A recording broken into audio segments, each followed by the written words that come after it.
오랜 세월 동안 신앙생활을 하면서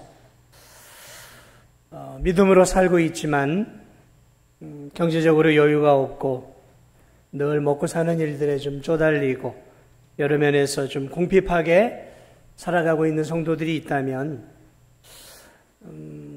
그런 성도들은 하나님에 대해서 어떻게 생각하고 있을까요?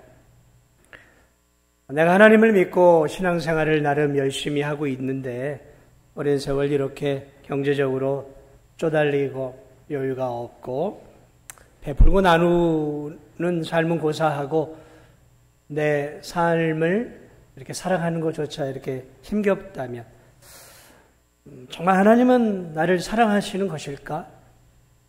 오랜 세월 이렇게 가난하게 살아간다면 정말 하나님이 나를 사랑하는 것일까? 우리가 그렇게 생각해 볼 수도 있겠죠. 오랫동안 신앙생활을 하고 있지만 어떤 지병으로 인해서 건강하지 못하고 하루하루 늘 힘들게 또 골골하게 이렇게 살아가고 있다면 그런 마음이 들 수 있을 거예요. 하나님 정말 나를 사랑하시는가? 나를 사랑한다면 이런 질병쯤은 좀 깨끗하게 치료해 주셔서 독수리 날개침처럼 내가 좀 건강하게 살도록 해 주셔야 되는 거 아닌가? 정말 하나님 나를 사랑하고 있는 게 맞나? 내가 이렇게 오랜 세월 동안 신앙생활을 하고 있음에도 내 가정 형편은 이렇게 쉽지 않고 내 몸의 질병은 여전히 내 삶의 짐이 되어서 내 인생길을 무겁게 하고 또 사람들과의 삶의 관계 속에서 나는 왜 이렇게 좀 어려운 삶을 살아가고 있는 것일까? 하나님이 정말 나를 사랑하고 있나? 우리의 환경이 오랜 세월 우리가 원하는 쪽으로 바뀌지 않고 변화가 없을 때, 고착되어져 갈 때 어려운 삶을 살아가고 있는 성도들의 마음 속에 그런 물음이 일어날 수 있어요. 하나님 정말 나를 사랑하시는 것일까? 나에게 너무 무관심한 것은 아닐까?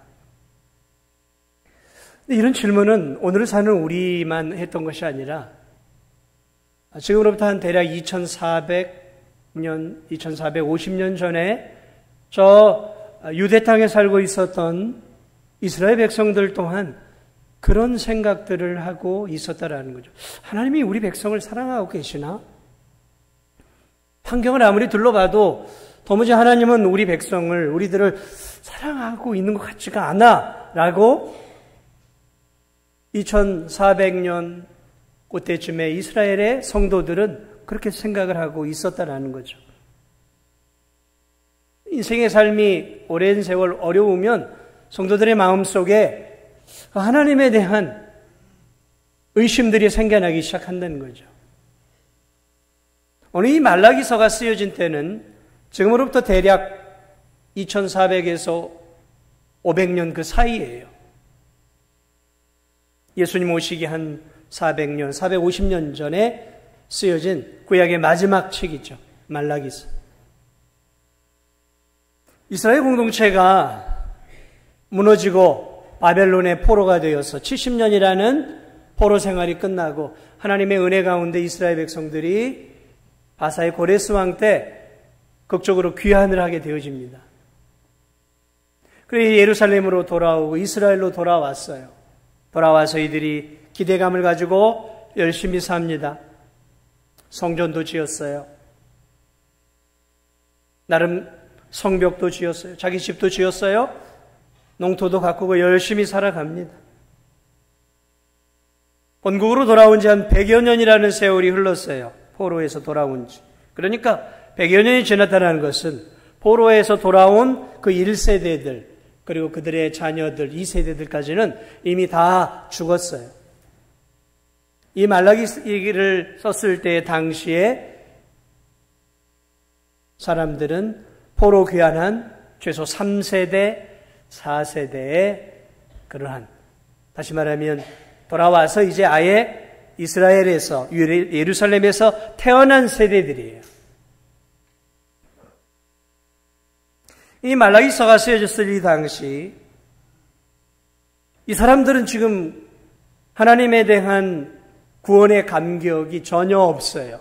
예배는 드리고 제사는 드리고 11조는 드리고 뭔가 하나님을 놓지 않으려고 하는 믿음의 나름의 그런 애씀은 있었지만 이들의 삶은 여호와를 사랑하는 마음도 없었고 그저 형식적으로 예배와 제사를 드리고 있었어요. 형식적이었다는 거죠.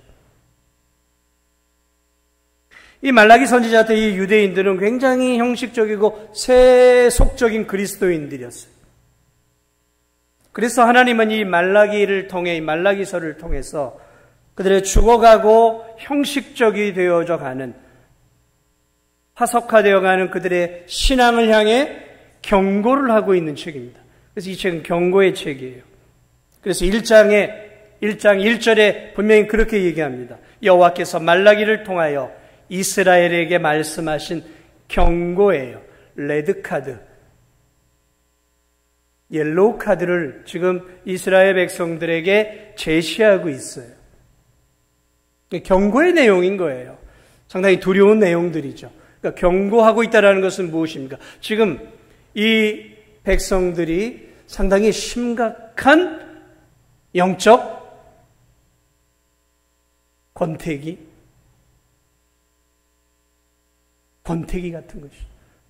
너무 하나님으로부터 멀어져 버렸어요.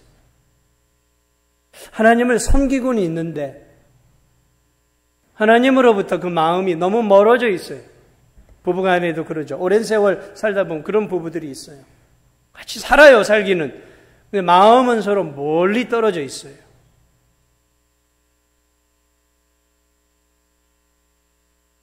형식적이고 외식적인 믿음을 버리고 여호와를 믿는 믿음이 뜨겁게 회복되기를 바라는 마음으로 하나님은 이 말라기를 통해 경고의 메시지를, 레드카드를 지금 이스라엘 백성들에게 제시하고 있어요. 하나님이 오늘 본문을 보면 이스라엘 백성들에게 경고를 하면서 놀랍게도 이런 말씀을 먼저 시작해요. 2절을 보니까 여호와께서 이르시되 내가 너희를 사랑하였노라. 야, 나는 너희들을 너무 사랑하고 있다라는 거죠. 하나님이 진심 어린 말씀으로 경고를 시작하면서 먼저 했던 말은 뭐냐면 내가 너희들을 사랑하고 있다라는 거죠. 사랑하고 있어, 내가 너희들을. 그런데 이스라엘 백성들은 하나님의 사랑을 전혀 인정하지 않아요.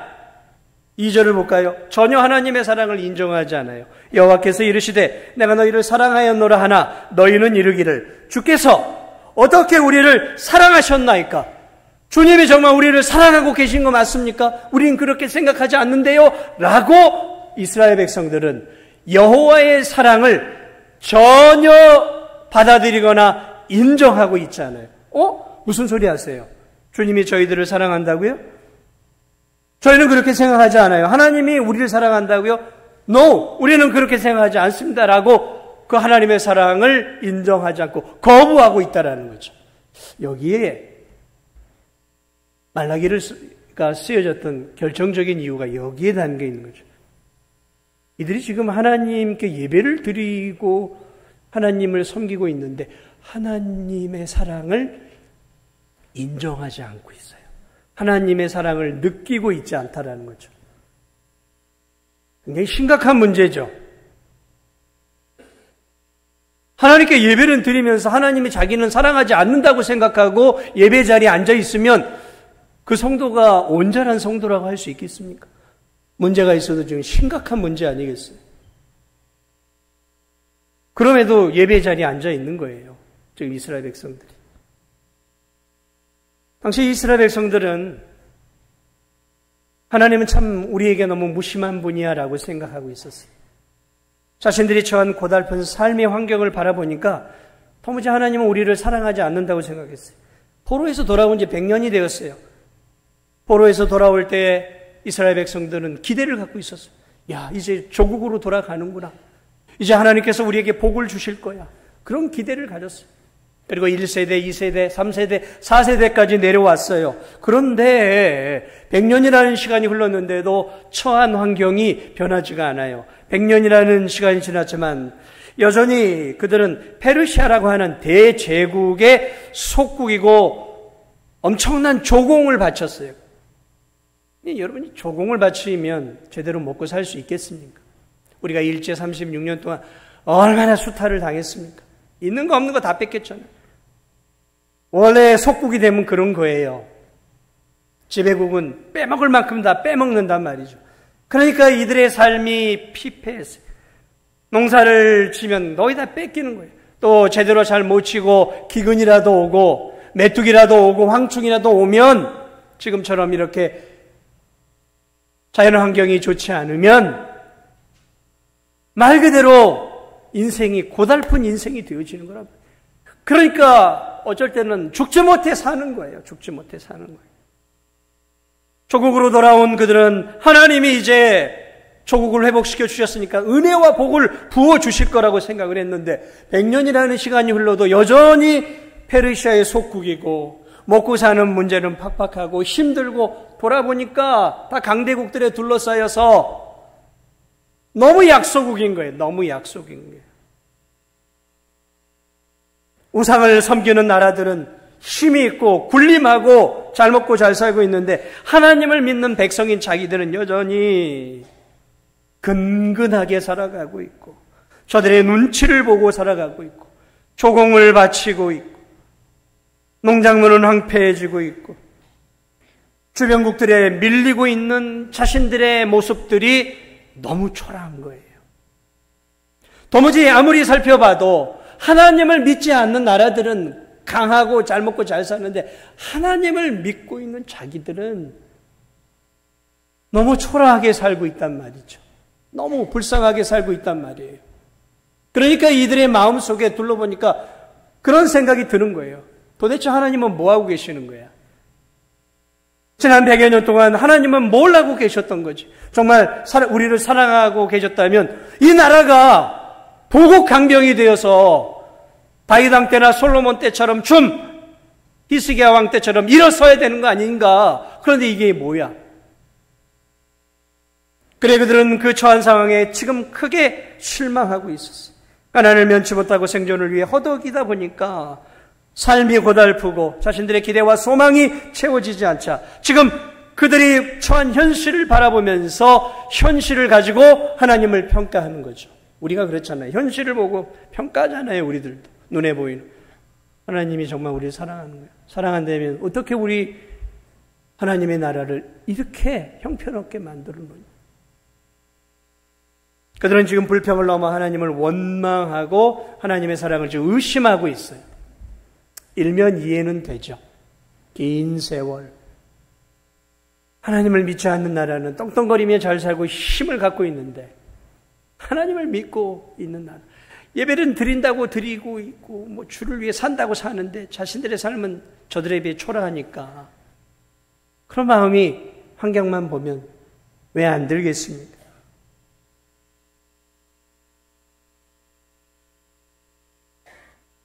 이스라엘 백성들이 언제부터인지 이렇게 하나님의 사랑을 의심하고 있었어요. 이게 이 말라기서를 쓴 가장 중요한 핵심적인 원인이에요. 원인. 여기에서 이제 이들의 문제가 하나님에 대한 사랑에 대한 의심이죠. 의심. 의심들이 생겨난 거예요. 자, 하나님에 대한 사랑이 식으면 그 공동체는 어떻게 되겠습니까?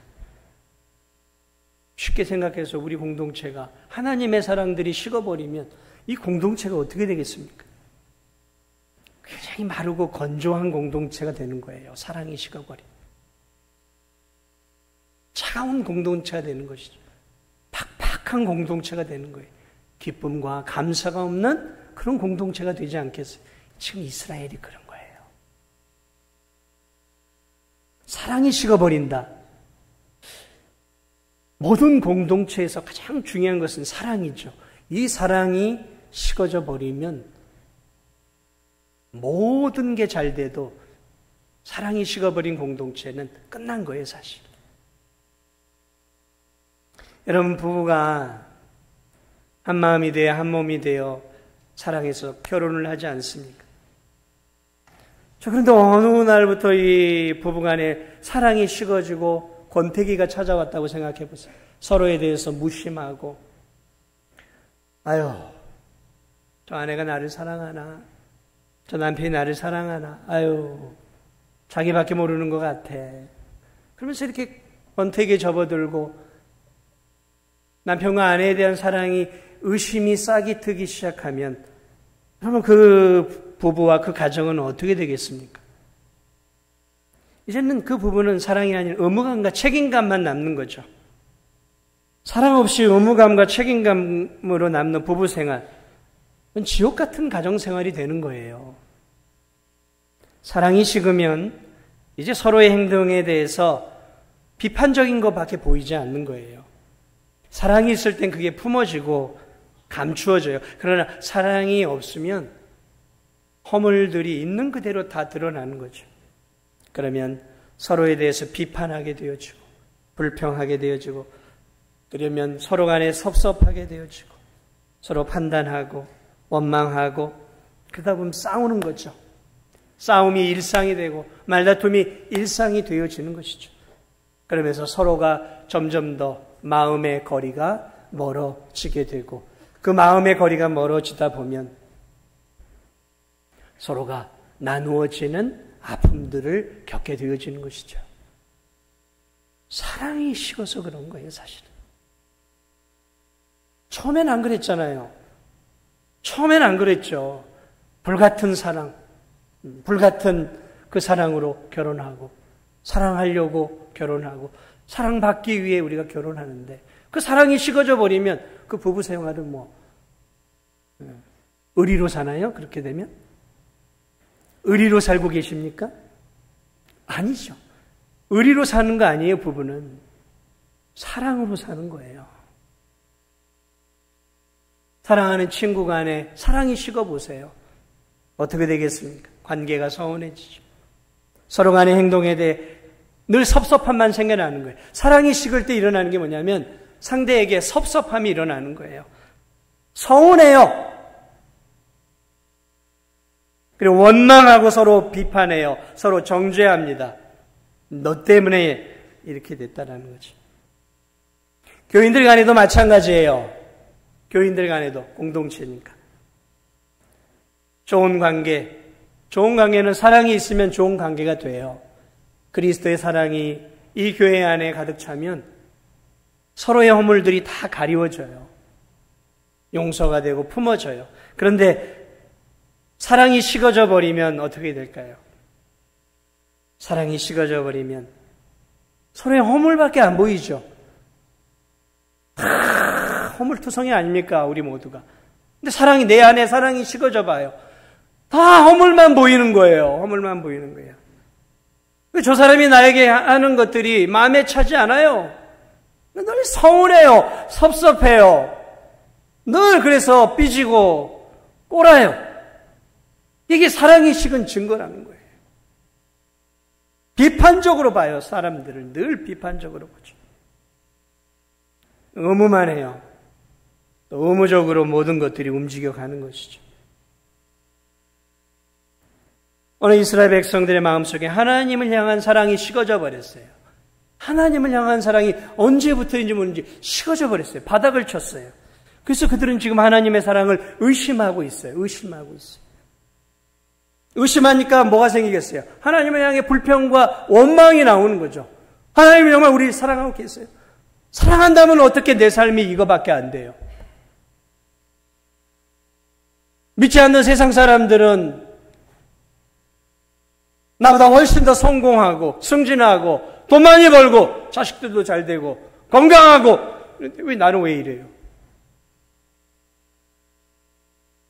그 마음속에 하나님을 향한 서운함들이 계속해서 이제 올라오는 거예요. 하나님을 향해 서운함들이 올라와요. 하나님 어떻게 나한테 이러실 수 있어요? 그래서 이제 그 서운함이 끓어오르면 이제 분노가 일어나고, 이제 그 분노가 차면 교회 문 밖을 박차고, 나 이런 하나님이라면 내가 하나님을 굳이 믿어야 되나? 그래서 세상 밖으로 이제 방황을 하게 되어지는 거죠. 이게 사랑이 식어지면 그래요. 이 사랑이 식어진다는 것은 그래서 신앙생활에서 굉장히 위험한 거죠.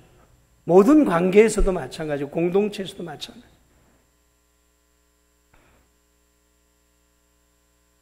여러분, 사랑이 식어지면 어떤 현상이 일어나냐면 그 사랑의 대상과의 관계가 식어지면 사람은 또 다른 사랑의 대상을 찾게 되어 있어요. 인간은 본능적으로 하나님이 사랑하고 사랑받는 존재로 만들어 놓으셨어요. 그래서 하나님과의 사랑의 관계가 식어지면 필연적으로 사랑을 주고받는 또 다른 대상을 찾게 되어져 있어요. 부부관계도 마찬가지죠. 부부의 사랑이 싸늘하게 식어버리면 또 다른 이성을 찾게 되어 있는 거예요. 눈이 다른 데로 가는 거예요. 그게 외도죠. 이 사랑이 식어져. 친구의 관계가 식어져 버리면 또 다른 친구를 찾는 거예요. 오늘 이스라엘 백성들이 그런 거예요. 하나님과의 관계 속에 사랑이 식어져 버렸어요. 왜 이들이 자기도 모르는 사이에 하나님과의 관계가 사랑이 식어져 버리니까 이들이 어디에 눈을 돌리냐면 세상으로 눈을 돌리기 시작해서 세상을 사랑하게 되어져. 이 말라기 내용들을 보면 그들이 이제 눈이 어디로 가냐면 세상을 사랑하게 되어져. 하나님 사랑이 식으면 성도들도 마찬가지예요. 하나님을 향한 사랑이 식고 예수님을 향한 사랑이 식으면 세상을 사랑하게 되어 있어요. 세상을 사랑합니다. 물질을 사랑하게 되어 있어요. 돈을 사랑하게 되어 있습니다. 명예를 사랑하게 되어 있어요. 힘과 권력을 사랑하게 되어 있고 인정과 인기를 사랑하게 되어 있는 그런 것으로 빠져가는 것이죠. 내 눈을 즐겁게 해주는 쾌락을 사랑하는 거예요. 세상의 즐거움들에 빠지는 것이죠. 내 눈을 즐겁게 해주는 것에 빠지는 거죠. 내 눈을 즐겁게 해주는 TV, 내 눈을 즐겁게 해주는 인터넷, 내 눈을 즐겁게 해주는 영화, 드라마, 내 눈을 즐겁게 하는 핸드폰, 내 눈을 즐겁게 하는 이 핸드폰 안에 주어지는 엄청난 것, 여기에 이제 빠지는 거예요. 여기에 빠지는 거예요. 오늘 핸드폰 중독자들이 얼마나 많은지 몰라요. 이게 뭐 5분만 손 안에 핸드폰이 없으면 이제 불안해요. 불안해요. 항상 핸드폰을 가지고 뭐 카톡도 하고 뭐 유튜브도 보고 그냥 여기에 빠져 사는 거예요. 이게 뭐냐면 내 사랑의 대상을 찾는 거예요, 사람은. 하나님에 대한 사랑이 식어질 때 오늘 이스라엘 백성들이 세상을 사랑하기 시작을 해요. 거기에 마음을 빼앗깁니다. 하나님에 대한 권태기를 내가 갖고 있는지 안 갖고 있는지 어떻게 알 수 있는가? 지금 내가 어디에 시간을 많이 쓰고 있는지를 보세요. 일하는 시간 외에 내가 지금 어디에 시간을 많이 쏟고 있는가? 내가 어디에 마음을 많이 빼앗기고 있는가? 뭘 할 때 나는 가장 즐거운가? 여러분, 뭐 할 때 가장 즐거우세요? 돈을 쓸 때도 어디에 돈을 쓸 때 행복하세요? 그런 것들을 보면 내 사랑의 대상이 보이는 거예요. 하나님께 나와 예배드리는 이 시간 너무 아깝고 하나님께 드리는 헌금이 너무 아까우세요? 먹고 마시고 즐길 때에는 시간, 돈 이런 거 막 써도 아깝지 않으세요? 내가 뭘 사랑하고 있는지를 곰곰이 생각할 필요 없어요. 그러나 직면하고 한번 보세요. 내가 어디다 돈을 쓸 때 가장 행복한지, 어디에 시간을 쏟을 때 행복하고 즐거운지 한번 여러분이 가만히 생각해 보세요. 뭘 할 때 내가 행복한지. 성경 읽을 때 행복하세요? 기도할 때 행복하세요? 이렇게 예배 드릴 때 행복하세요?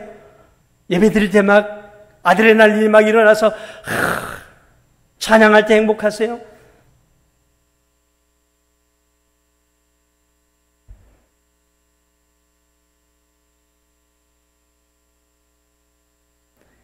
이스라엘 백성들은 하나님의 사랑에 식어가면서 세상을 사랑하게 되어주고, 그렇게 세상을 사랑하게 되면 드러나는 분명한 특징이 있어요. 그것은 뭐냐면 세상의 필요만을 구하기 시작해요. 왜냐하면 세상을 사랑하기 때문에 세상의 필요에 집중을 해요. 그리고 기도도 세상의 필요를 위해서 기도하기 시작해요. 모든 게 현세적이 되고 모든 것들이 이제 눈에 보이는 것이 되어지는 거죠. 하나님을 믿고 있지만 남들이 가지는 자동차, 남들이 가지고 있는 것들에 거기에 이제 내 인생의 포커스가 맞춰지기 시작하는 거예요. 기도도 그런 것들을 추구하게 되어지는 거예요. 현세적인 것들을 추구하는 성도가 되어버리는 거예요. 자, 현세적인 것들을 사랑이시고 현세적인 것들을 추구하니까 이것들이 채워지지 않으니까 하나님이 응답을 안 주시니까 이스라엘 백성들은 역으로 추적해서 하나님은 나를 사랑하지 않는 것이다라고 지금 결론을 내리고 있어요. 그러니까 하나님을 사랑하지 않는다라고 이들이 말할 때에 사실은 그게 아니었던 거예요. 이들이 사랑이 식어져 버렸고 그들이 사랑의 대상을 세상으로 향해 버렸고 세상에 눈에 보이는 것들을 추구하다 보고 그것을 기도하다 보고 그게 하나님 사랑의 표현이라고 생각하니까 눈에 보이는 것들이 채워지지 않으면 이제 이 이스라엘 백성들 하나님은 나를 사랑하지 않고 있다라는 결론으로 지금 나오고 있다는 거죠. 오늘 이 세속화된 이스라엘 백성들의 모습은 오늘을 살아가는 세속화된 성도들의 전형적인 모습을 우리에게 보여주고 있는 거예요. 하나님에 대한 사랑이 식은 성도들, 필연적으로 세상에 눈을 돌립니다. 재미가 없거든요. 예배가 별로 재미가 없어요. 성경 읽는 게 재미가 별로 없어요. 기도하는 것도 별로 재미가 없어요. 성도들하고 마음을 나누는 영적 교제를 나누는 것도 재미가 없어요. 그러니까 당연히 눈이 어디로 가겠습니까? 세상으로 가는 거죠. 그 세상 것들을 하니까 즐기니까 재미있단 말이죠. 그래서 당연히 그런 것들이 채워지기를 원하고 그것들을 구하고 그것들을 통해 하나님의 사랑이 있네 없네를 내가 평가하게 되어져 버리는 거죠. 변질된 거죠. 그런데 하나님의 사랑이 변질된 게 아니라 사실은 자신이 하나님을 향한 사랑이 변질돼 버린 거예요. 그렇죠? 하나님 정말 나를 사랑하십니까? 라고 말을 했는데 알고 보니까 그게 아니라 내가 하나님을 향한 사랑이 변질되어 버린 거예요. 물질적인 것들을 채워주셔야만, 눈에 보이는 세상의 것들을 채워주셔야만 하나님이 나를 사랑하고 있다라고 이제 내 사랑이 눈에 보이는 것으로 보여지지 않으면 하나님은 나를 사랑하는 게 아니야 라고 하나님조차도 내가 평가해버리는 그런 참 가슴 아픈 현장으로 지금 이 이스라엘 백성들이 떨어져 버렸다라는 거예요.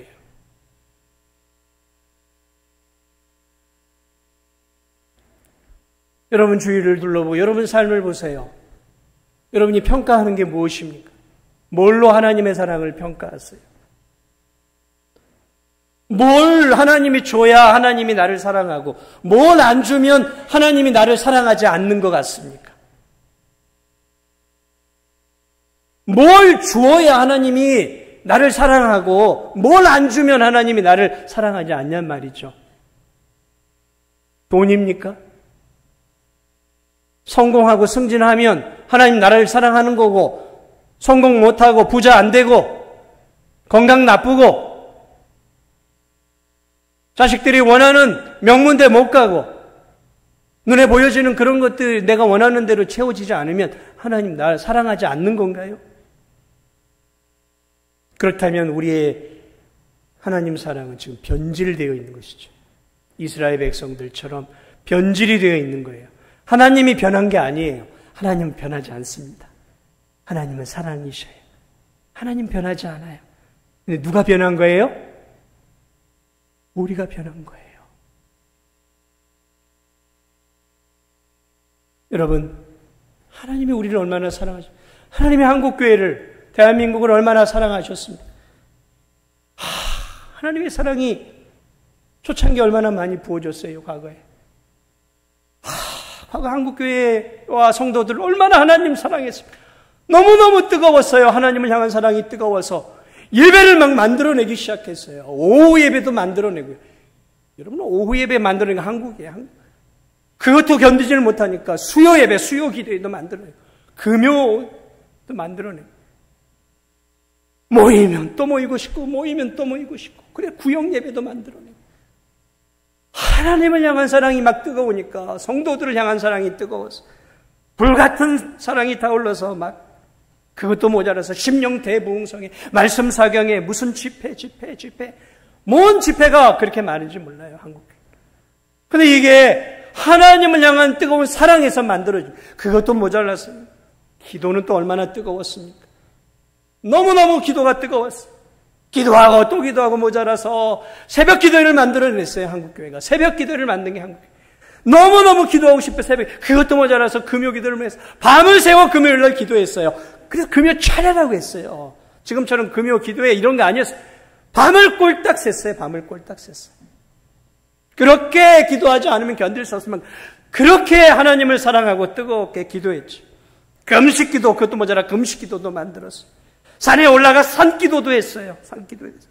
얼마나 뜨거웠습니까? 하나님의 몸된 교회를 얼마나 사랑했습니까? 한국교회 교인들이 교회를 짓는다고 하면 논밭을 파는 것을 아까워하지 않는 성도들이 많았어요. 심지어 자신의 집도 팔아서 작은 데로 가는 성도들도 있어. 금반지 돌반지 재산이 없으면 그런 것까지 꺼내놓았어요. 교회에다 꺼내놨어요.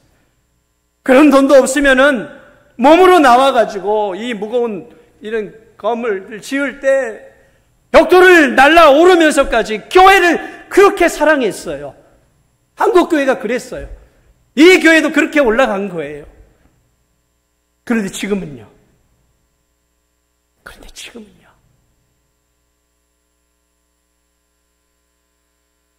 기도가 식어져 버렸어요. 말씀이 식어져 버렸어요. 너무 형식만 남은 성도들이 많아요. 아닌가요? 오늘 이 이스라엘 백성들하고 오늘 우리 교회 성도들하고 큰 차이가 없나요? 아니면 큰 차이가 있습니까?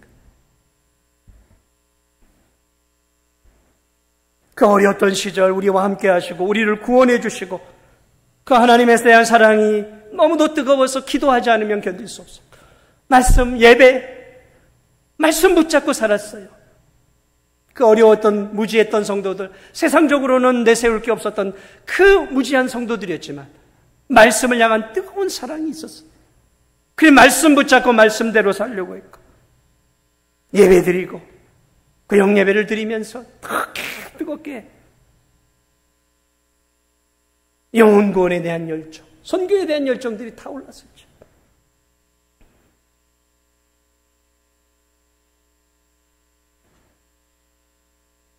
그런데 오늘 이 이스라엘 백성들 그 사랑이 다 식어져 버렸어요. 이들이 우상을 섬기지 않았어요. 그런데 여전히 하나님을 예배하고 있었어요. 제사도 드렸어요. 11조도 드렸어요. 헌금도 드렸어요. 봉사도 했어요. 그런데 이들에게 빠져버린 게 있어요. 하나님에 대한 사랑이 없었어요. 그리고 예배 자리는 앉아있는데 하나님에 대한 의심을 갖고 있었어요. 하나님 나 별로 사랑하지 않아. 예배 자리에 앉아있는데 하나님이 나 별로 사랑하지 않아. 하고 하나님에 대한 사랑에 대한 의심을 갖고 있다면 여러분 그 예배가 온전한 예배가 될 수 있겠습니까?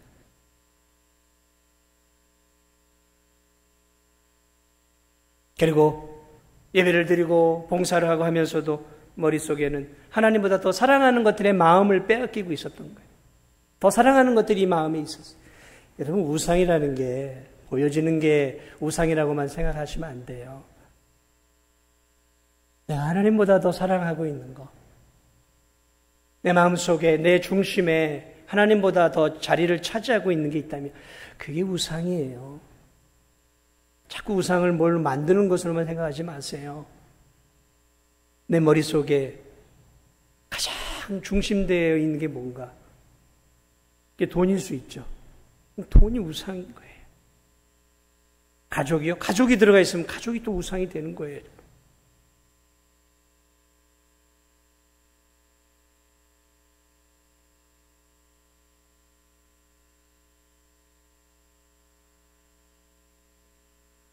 그렇습니다. 하나님의 사랑이 식어버린 성도들은 하나님께 기도를 이렇게 합니다. 하나님, 나 좀 잘 되게 해주세요. 나 좀 잘 먹고 잘 살게 좀 해주세요.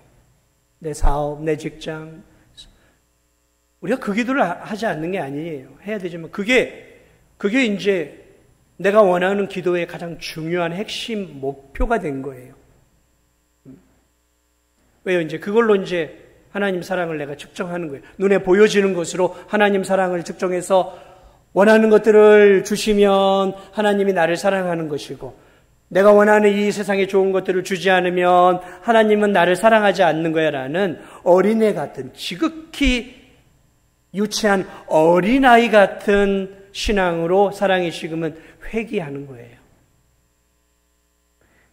유치한 신앙으로 변해버리는 것이죠. 그리고 그런 것들을, 현실적인 문제를 채워주지 않으면 하나님에게 불평하는 것이죠. 어떻게 하나님 나한테 이럴 수 있어요? 나는 이렇게 예배도 드리고, 나는 이렇게 헌금도 드리고, 나는 이렇게 봉사도 하는데 하나님 어떻게 나한테 이러실 수 있어요? 나는 이렇게 해드렸는데. 그리고 신앙을 거래하고 있어요. 하나님하고 거래하는 거예요. 나는 하나님께 이렇게 해드렸는데 하나님은 나에게 요거밖에 안 해주십니까? 어떻게 그러실 수 있어요? 하면서 예배와 찬양과 경배와 이 모든 것들을 하나님과 딜을 하고 거래를 하고 있어요. 거래를 하고 있어요. 변질이죠. 이걸 변질이라고 합니다. 사랑이 식어버린 모습들인 거죠. 에베소 교회가 처음에 바울의 전도를 통해 얼마나 뜨거워졌는지 몰라요. 능력 있는 바울의 말씀을 통해 이 에베소 교회는 튼튼하게 세워져 갔어요. 뜨거운 교회에서, 사랑이 넘치는 교회에서. 그런데 이 에베소 교회가 시간이 흘러가면서 변질이 되어져 버렸어요. 그래서 바울이 에베소 교회를 향해, 계시록에서는 에베소 교회를 향해 이렇게 이야기합니다. 너를 책망할 것이 있나니, 너를 책망할 것이 있나니 너의 처음 사랑을 버렸느니라. 하나님에 대한 처음 사랑이 식어져 버리고 그들이 그 하나님에 대한 사랑을 버려버렸어요. 인본주의가 되어버린 거예요. 교회가 인간 중심적이 되어졌어요. 인간적이 된 거예요. 인간적이에요. 모든 것들을 인간적으로 하려고 해요. 모든 것들을 관계 중심적으로 하려고 해요. 아니요, 여러분. 교회는 그렇게 가는 데가 아니에요.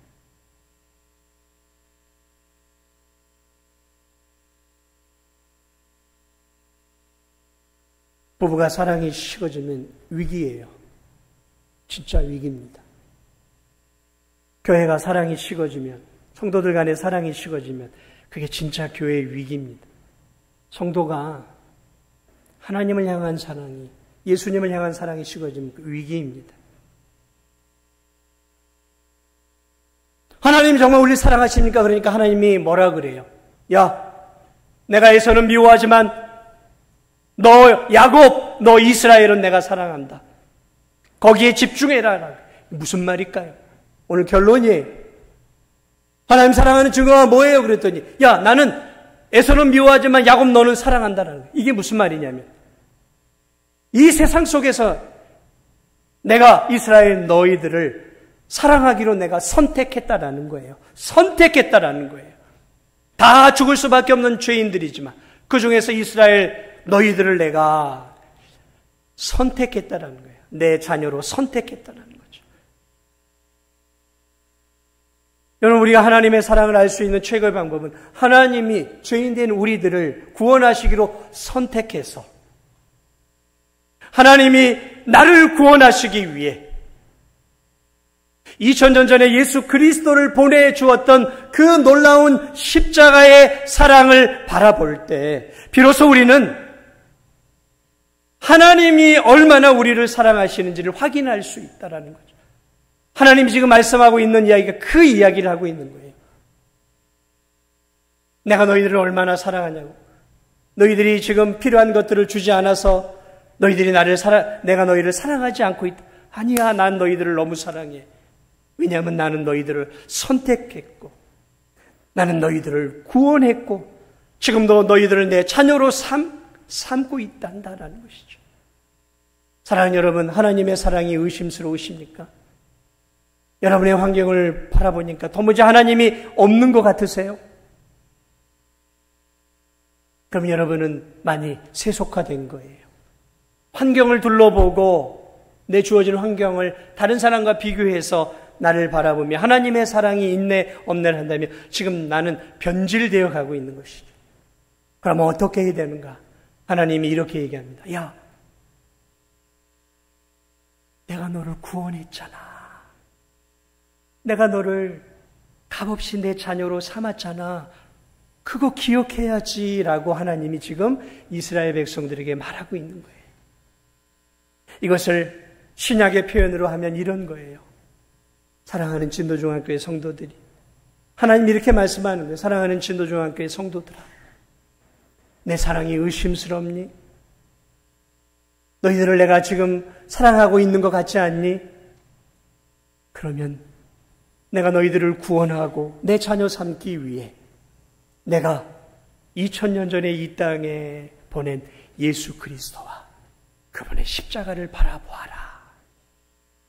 너희들을 구원하기 위해 내가 하나밖에 없는 내 아들을, 내 목숨보다 더 귀한 내 아들을 너희들을 구원하기 위해 내가 2000년 전에 이 땅에 보내 너희들의 그 죄악의 형벌을 위해 내가